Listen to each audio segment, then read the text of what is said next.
Hello, what's up guys? Welcome to this video. In this video, I'm going to show you how to properly add your script to your game object. So many of the beginners have this problem. Now I have a script right here. It says can't add script component because the script class cannot be found. This is actually a simple problem. It can be easily solved.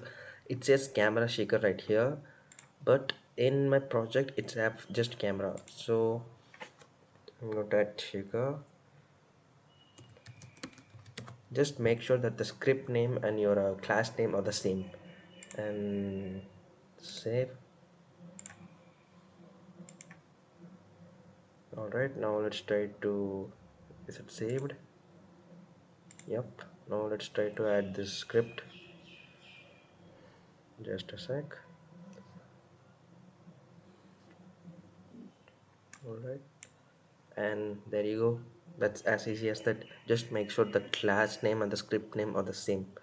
Thanks for watching guys. Peace out.